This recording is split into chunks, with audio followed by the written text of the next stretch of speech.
네, 문재인 대통령이 취임 2달 만에 한반도 주변 4강과의 정상 외교를 복원했습니다. 이런 가운데 인사 난맥 속 내각 구성을 못 마친 문 대통령의 귀국 후 행보가 주목되고 있습니다. 네, 두 분의 전문가와 자세한 소식 이야기 짚어보겠습니다. 최창렬 용인대 교육대학원장, 장성호 건국대 행정대학원장 나와 있습니다. 어서 오십시오. 안녕하세요. 안녕하세요. 예, 안녕하십니까. 국내 정치 상황이 좀 녹록지 않은 상황에서 이제 문 대통령이 귀국을 해서 국내 정치를 이어가야 할 텐데 일단 그 얘기하기 전에 저희가 G20 정상회의 관련해서 좀 총평을 들어보도록 하겠습니다. 네. 일단 뭐 저희가 앞서 전달을 드렸었는데요. 여야가 좀 평가하는 게 엇갈리고 있습니다. 두 분이 전반적으로 이번 정상 외교 어떻게 평가하시는지 좀 들어보겠습니다. 일단 뭐 그동안 국정 공백과 더불어서 외교 공백도 굉장히 컸잖아요. 예. 특히 이제 우리 한반도 주변 4강과의 외교 공백이 심각했던 상황이었는데 예. 일단 그러한 부분을 메꿨다는 게 가장 큰 의미라고 보여지고요. 또 하나가 지금 가장 중요한 건 역시 북한의 ICBM급 미사일 발사와 예. 관련한 여러 가지 안보 위기 같은 것들, 이런 것들을 한미 정상회담에서 우리 정부가 어쨌든 대화와 제재를 병행하겠다, 이런 예. 부분을 확인했던 것이 굉장히 큰 성과라고 보이고요. 또 하나 문제는 이제 미국과 북한의 그 긴장이 계속 고조된 상황에서 국민들이 어쨌든 암묵적으로 안보 불안을 많이 느끼고 있는 상황인데, 문재인 대통령이 베를린 구상을 통해서 대화를 제의했기 때문에 아무튼 국민들이 생각하기에는 안보에 있어서의 그런 불안감 같은 것들이 일정 부분 좀 희석될 수 있다고 보여지고, 어쨌든 중요한 거는 중국과 그리고 미국과 그리고 일본과 우리가 그동안 외교 현안들에 대해서, 안보 현안들에 대해서 어느 정도 공감을 가졌다라는 의미에서 예. 상당히 긍정적으로 평가할 수 있다고 보여집니다. 예. 네.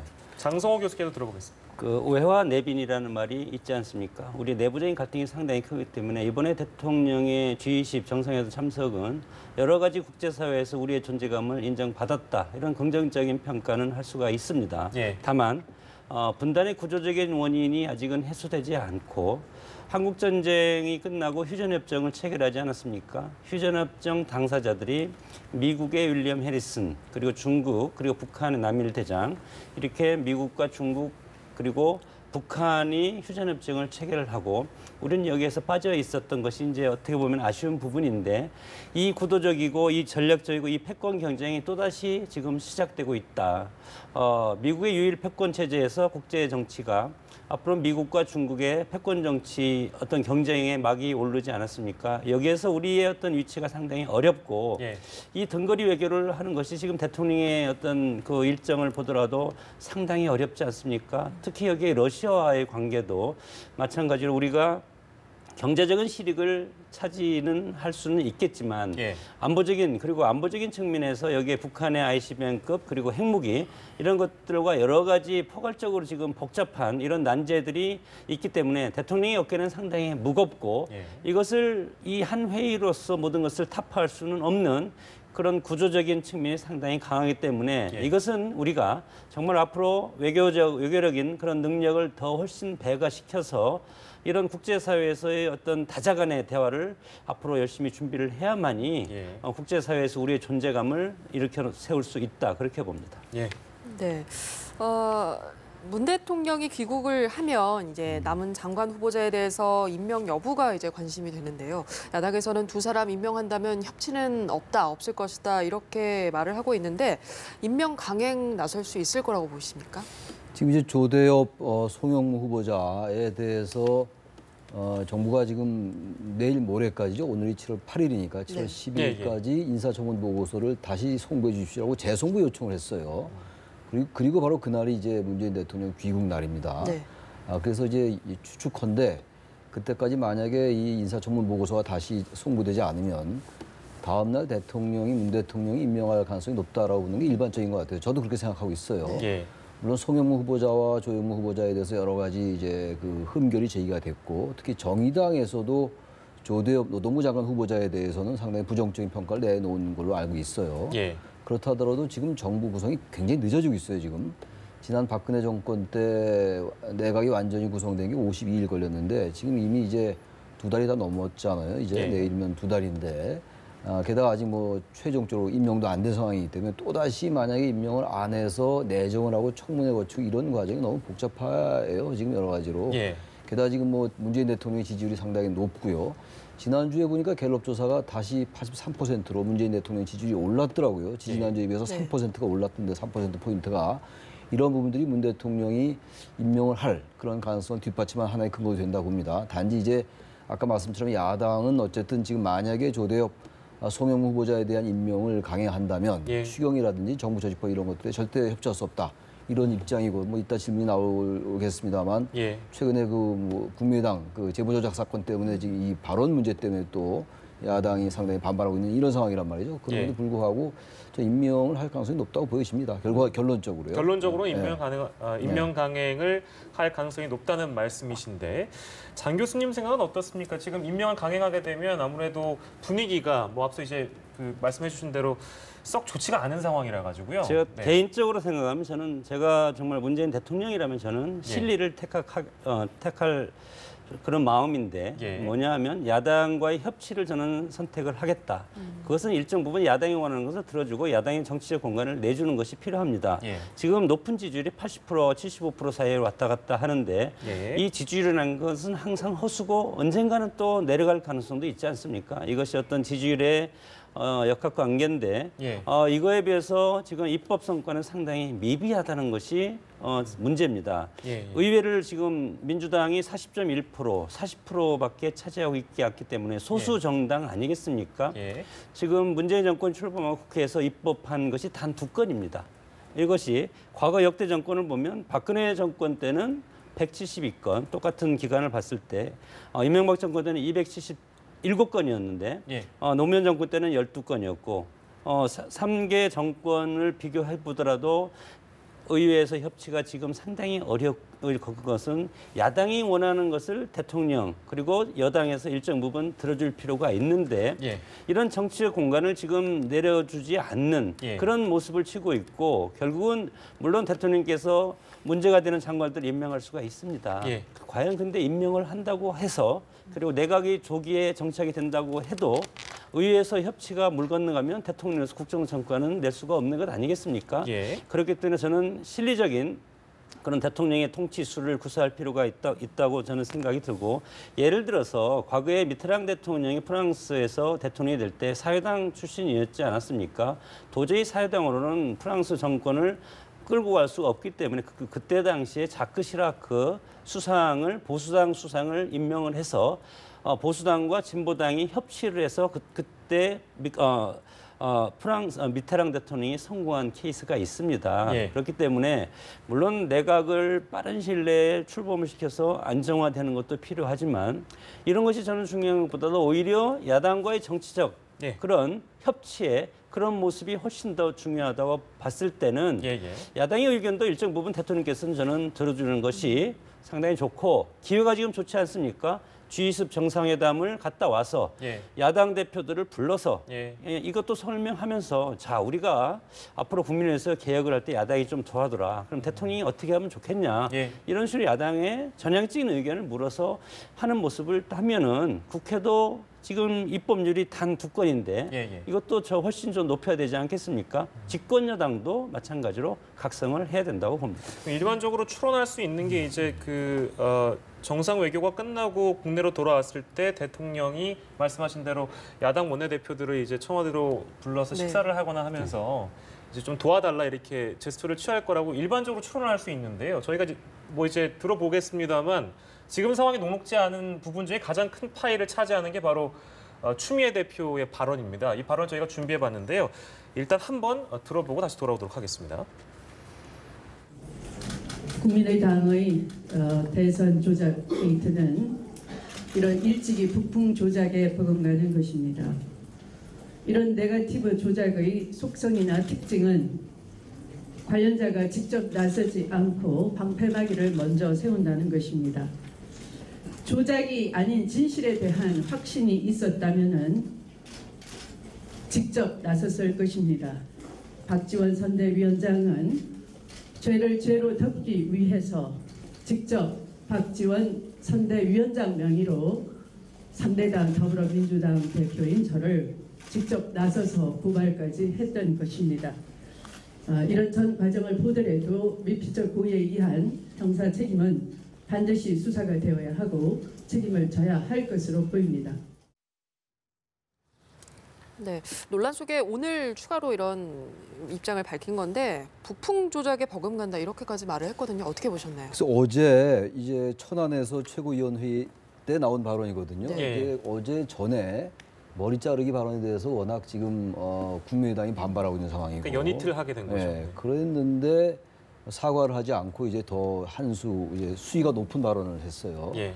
일단 머리 자르기 그 자체는 저는 좀 뭐 비판을 받을 수밖에 없다고 보여져요. 일단 그 우리 사회 통념적으로 볼 때 그리고 정치 문법적으로 봐도 되게 꼬리 자르기다, 뭐 깃털이다, 몸통이다 이런 얘기를 많이들 하는데 예. 머리 자르기란 말 자체가 대단히 섭취하게 들리기 때문에 그건 뭐 국민의당으로서는 당연히 반발할 수밖에 없어요.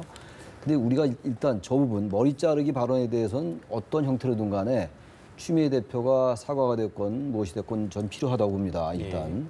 근데 문제는 전후 관계를 볼 필요는 좀 있다고 봐요.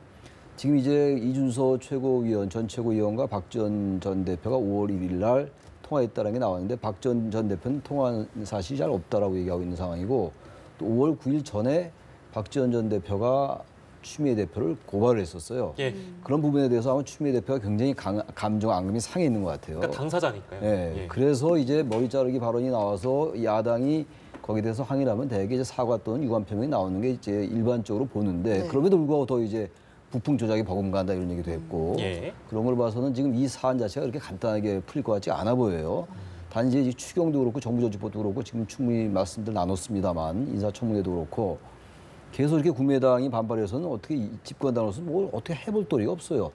국민의당의 사입적 협조를 받아야지 뭔가 풀어나갈 게 아니겠어요. 지난번에 이낙연 총리도 그렇게 해서 일단 인준을 받았던 것이고 이번에 예. 김상곤 사회부총리의 경우도 국민의당이 협조적이었던 거란 말이에요. 근데 예. 현실적으로 저 부분을 가지고 계속 이제 여야 관계가 경직되고 경색되고 급냉정부로 간다면 집권당으로서 대단히 난처한 상황이기 때문에 예. 추미애 대표가 일정 부분 그 부분에 대한 유감 표명은 하는 선에서 하더라도 예. 국민의당 입장에서 봐도 이번 그 제보 조작 사건에 대해서는요. 민주당이 볼 때 또 납득할 만한 그 입장 표명이 있어야 된다고요. 아직도 안철수 전 대표가 입장 표명 안 하고 있잖아요. 네. 어제 예. 발언을 보니까 검찰이 수사를 발표할 때, 결과를 발표할 때 그때 뭔가 얘기해야 될 것 같다라는 취지의 얘기가 나오고 있고 또 하나 문제가 아무런 내막도 모르는데 어떻게 얘기를 하냐 이런 이제 발언을 하는 것 같아요. 저는 그런 그 인식은 썩 그렇게 적절치 않다고 보여져요.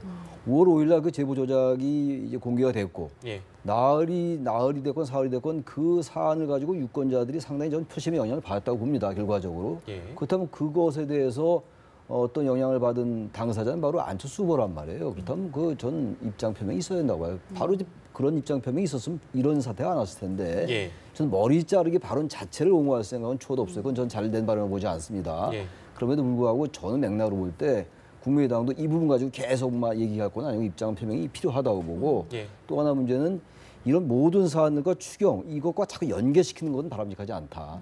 집권당도 뭔가 아까 우리 장 교수 얘기처럼 야당에게 협조도 구하고 그런 노력이 절대적으로 필요하긴 한데 네. 그렇다고 지금 이런 상황 속에서 60일이 다 되도록 아무 내각도 구성 못했는데 예. 추경과 이 모든 이 정부조직법 그리고 이 지금 인사 문제를 전부 연계시키는 건 절대 저는 그 국민들에게도 예. 비판받으라고 바로 그러한 점이 지금 그럼에도 불구하고 대통령과 집권당의 지지율이 높고 야당의 지지율이 낮다 이렇게 저는 평가를 하는 겁니다. 그러니까 추경이나 인사 문제를 연계시키는 것은 바람직하지 않을 수 있으나 네. 민주당이나 청와대 입장에서는 국정 운영의 파트너를 국민의당으로 지금 제한적으로 둘 수밖에 없는 상황이기 그렇죠. 때문에 네. 그러니까 단도직입적으로 여쭙는 건데요. 그러면 추미애 대표는 어떤 방식으로든 사과의 뜻을 밝히는 게 좋은 겁니까? 저는 어떻게 그렇게 해야 된다고 봅니다. 그렇지 않고 일단 이 난국을, 이 전국을, 예, 예. 이 급냉된 전국을 풀기가 어려워요. 일단 머리 자르기라는 그 발언 자체 예. 앞뒤 맥락을 떠나서 이 부분에 대해서는 어떤 형태든 유감 표명이 필요해요. 그건 우리가 아까도 말씀드렸다시피 통념적으로 받아들이기 어려운 용어이기 때문에 그런 겁니다. 예. 우리 정치권이 뭐 그거 못지않은 굉장히 그 수위 높은 발언들이 많이 있으나 예. 지금 어쨌든 그것이 하나의 원인이 된다면 일단 그 부분을 제거하고 그 다음에 이제 추 대표가 박지원 전 대표라든지 국민의당에서 요구하고 이렇게 가는 게 좀 맞다고 봐요. 그래야지 뭔가 이 수순이 풀리지 예. 계속 이 머리자리 반을 그대로 놔두고 다른 얘기 자꾸 미필적 고의다 이런 얘기 나오다 보니까 국민의당은 더욱더 반발하는 거거든요. 그러니까 예. 국민의당도 지금 추미애 대표가 가장 아픈 곳을 건드리는 거잖아요, 지금. 예. 2004년도 탄핵 때 당신은 그 탄핵에 찬성했던 사람 아니냐. 예. 이런 식으로 가니까 점점 이 감정 싸움을 치닫는 경향이 있다라는 거예요. 그 부분을 일단 추 대표가 풀어주면서 다른 걸 가지고 야당에게 요구를 해야 된다고 저는 봅니다. 서로 간의 발언이 굉장히 심해지고 있는 건 네. 사실이고 그렇습니다. 국민의당도 대변인이 이제 논평을 하면서 추자가 들어간 건 다 안 된다 뭐 이런 얘기가 나올 정도니까요. 장 교수께서는 지금까지 상황 어떻게 진단하고 계세요? 미리 이것이 연말쯤 올 것이 미리 왔다고 봅니다. 조기에 이것이 터졌기 때문에 지방선거를 놓고 피할 수 없는 호남에서 대격돌이 이루어져야 되지 않겠습니까? 예. 지방선거에서 호남에서 승부를 보고 그리고 총선 때는 수도권이 한국당을 비롯한 여권, 보수당과 일대 격전을 치러야 되지 않겠습니까? 예. 그렇기 때문에 어차피 야권은 하나로 저는 뭉쳐야 된다고 보는데 그것은 총선 직전이라고 봅니다. 그런 상황에서 봤을 때 지금은 아니다. 지방선거 때는 치열하게 민주당과 국민의당이 치열하게 격돌할 수밖에 없는데 예. 이번 추미애 대표의 이런 발언으로 이것이 조기에 이런 격돌이 이미 시작이 되었다. 예. 이것을 회복할 수는 저는 없다고 봅니다. 물론 사과는 하겠지만 예. 사과를 한다고 하더라도 이런 어떤 전략적인 제스처가 양당이 바뀔 가능성은 상당히 없고 다만 아쉬운 것은 추미애 대표가 오랫동안 야당 생활을 해왔고 예. 그렇기 때문에 지금 하는 행태는 야당이 대표 같은 그런 행태를 보이고 있다. 여당의 대표라면 앞으로 문재인 대통령이 앞으로 나갈 수 있는데 재앙연이 되면 안 되지 않겠습니까? 예. 그러기 위해서는 입이 있어도 말을 가급적 자제를 해야 될 것이고 많이 듣는 것이 집권 여당의 대표가 돼야 되는데 지금 이런 모습을 보면 이것은 야당의 대표가 할 역할을 지금 하고 있는 것이고 이것을 이미 말을 했으면 이것을 다시 쓸어 담기는 상당히 어렵지 않겠습니까? 예. 이런 상황에서 추미애 대표도 정치인이고 앞으로 정치를 계속 해야 될 입장이고 예. 해서 이것을 본인이 이것을 사과를 한다. 물론 이 뉘앙스에 대해서는 충분히 국민들이 알고 있지만 저는 사과할 가능성은 없다고 봅니다. 한층 더 강하게 나가서 예. 그러면 국민의당 한번 일대 격돌을 한번 해보자. 이런 식으로 가면 결국 예. 누가 피해를 입겠습니까?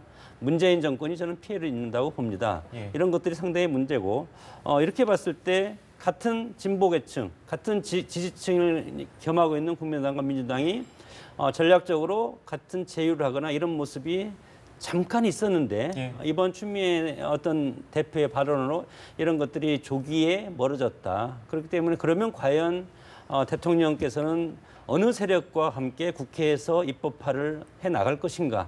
이런 것들부터 해서 결국은 이 모든 것이 저는 대통령한테 어떤 짐이 돌아간다고 봅니다. 네. 또 앞서 중국 대사를 만나서 한 얘기도 지금 좀 논란이 되고 있는데 사드의 실용성이 좀 과장이 됐고 중국의 우려 이해한다 이런 좀 돌출 발언이라고 해야 할까요? 이런 발언이 지금 조금 논란이 되고 있는데 어떤 배경이 깔린 걸로 분석하십니까? 정말 이 부분을 꼭 돌출 발언이다라고 얘기할 필요는 없을 것 같아요. 이런 얘기 할 수 있죠. 네. 머리 자르기 얘기하고는 다른 얘기니까 집권당 대표로서 예. 사드 실용성이 과장됐다라는 생각을 할 수도 있어요. 저는 네. 그래서 이런 부분 가지고 뭐 전 과도하다고 보지 않고 중국과 지금 미국의 입장이 전혀 다르잖아요. 네. 지금 뭐 베를린에서도 시진핑 주석과 문재인 대통령과의 그 사드 문제에 대해서는 좀 실무선에서 하는 걸로 일단 유보해 놓은 상황이고 미국에 가서는 미국 대통령과는 또 사드에 대해서 확실하게 우리가 의구심을 해소해 줬잖아요. 네. 그러니 우리 입장에서 볼 때는 그 미국과 중국 사이에서 뭔가 레버리지 효과 이런 걸 우리가 뭔가 이제 잘 그 해소해 나가야 되는 거기 때문에 예. 집권당 대표가 대통령과 약간의 다른 결의 얘기를 했다는 것은 이거 전 이해는 가는데 예. 문제 지금 이제 아까 그 발언 우리가 얘기 나눴던 네. 그것 때문에 자꾸만 이런 추미애 대표의 발언이 자꾸만 돌출 발언이다 이런 이제 비판을 듣는 것 같아요. 또 하나는 사실 이 부분뿐만이 아니라 추미애 전 대표가 가끔 국면마다 좀 이렇게 전국에 어떤 뭐 파란을 일으킨 발언들 많이 해왔던 것도 사실이에요. 아마 예. 그래서 이제 이런 얘기들이 나오는 것 같은데 기본적으로 이건 무슨 배경보다는 이제 추미애 대표의 그 자신의 생각을 얘기한 거라고 보는데 아무튼 중요한 거는 이 발언뿐만이 아니라 전체적으로 전국을 자꾸만 이렇게 충돌할 수 있는 그런 지점을 제공하는 이런 발언은 저는 신중할 필요는 좀 있다고 봅니다. 예. 뭐 저는 최 교수님 말씀에 이제 일정 부분 동의는 하지만 지금이 대통령께서 G20에서 다자회교에서 치열하게 지금 외교전을 펼치고 있는 이 마당에 집권 여당이 대표가 아주 자극적인 발언을 저는 했다고 봅니다. 돌출 발언을 뛰어넘는 사드 실용성을 과장한 중국이 이해한다 이런 것은 미국에서 이것을 들었을 때 예.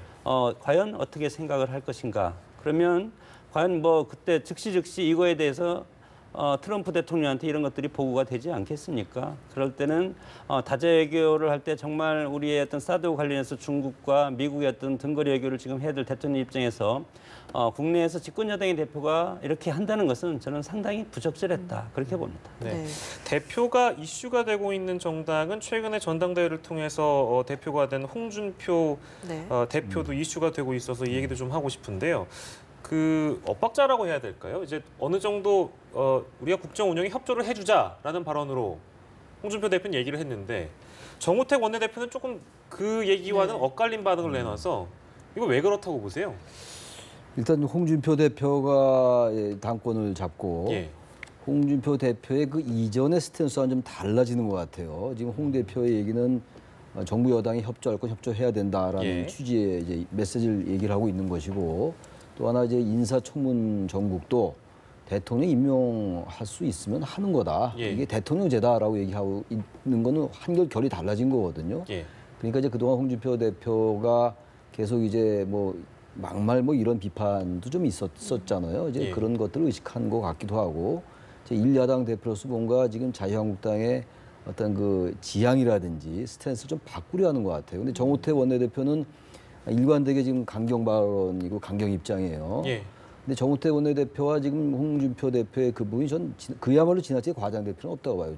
또 며칠 전에는 그게 또 조율한 모습도 보였어요. 그러다 다시 조금 이제 예. 그 사이가 벌어지는 이런 부분이 있는데 홍준표 대표는 어쨌든 이른바 친홍 체제를 구축하려는 그런 입장입니다. 지금 예. 이종혁 전 의원도 이제 여의도 연구원장 임명을 했고 홍문표 바른정당에서 갔던 사무총장을 임명했고 이런 예. 부분들이 이제 친박 쪽에서는 완전히 1인 지배로 하지 않는 거 아니냐 이런 비판이 있어요. 아마 그런 것들의 반영인 것 같아요. 정우택 원내대표와. 그래서 예.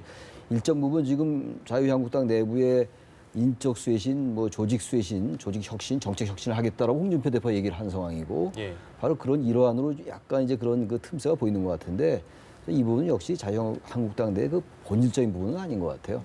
역시 친홍 체제로 갈 가능성이 높다고 봅니다. 저는. 네, 좀 유화적 제스처로 바꾸려는 홍 대표, 또 강행하려고 하는 정우택 원내대표가 조금 달라 보이는데 향후의 대여 관계 기조는 어떻게 전망하십니까? 뭐 역할 분담이라고 봅니다. 홍준표 대표로서는 보수 정당을 이렇게 세워야 되는 그런 과제가 있기 때문에 내부적인 당 그리고 우리가 과거에처럼 뭐 대표마저 여당에 대해서 강한 반격을 해버리면 네. 탄핵으로 멀어져 갔던 보수층이 다시 돌아올 가능성이 없기 때문에 살짝 포인트를 바꿔서 내부적인 어떤 규합, 세력 규합에 일단 공을 들이는 것 같고 정우택 원내대표는 국회에서 강한 야당의 모습을 보이는 것이 국민들이 부여해주는 임무 아니겠습니까? 예. 네. 그렇기 때문에 이 두 분들이 전략적으로 역할을 분담해서 앞으로 하는 거고 정당이라는 것은 물론 엄청나게 큰 투쟁이 있습니다. 내부적인 갈등이 있고 투쟁이 있고 이것은 유권자와 그리고 국민들을 위한 서비스라고 저는 생각을 합니다. 이런 것들 우리가 불협화음이라고 보기보다는 건설적인 정당이 태어나기 위한 몸부림이다. 네. 이렇게 보고 왜 지난 새누리당 정권이 무너졌습니까? 그런 것들은 국민의 뜻을 받들지 못했기 때문에 그렇다고 저는 생각을 하고 그렇기 때문에 진학 탄핵 국면에서 통렬한 어떤 반성의 기조 위에서 한국당의 새로운 모습으로 태어나야만이 예. 내년 지방선거 때 유권자들, 국민들이 기회를 주리라고 저는 보기 때문에 예. 지금의 이런 모습 훨씬 더 창조적 파괴를 한국당이 해야 된다고 봅니다. 네, 한국당의 전망까지 저희가 해봤습니다. 오늘 두 분과 함께 했는데요. 최창열 용인대 교육대학원장, 장성호 건국대 행정대학원장과 전국 분석해봤습니다. 두 분 고맙습니다. 감사합니다.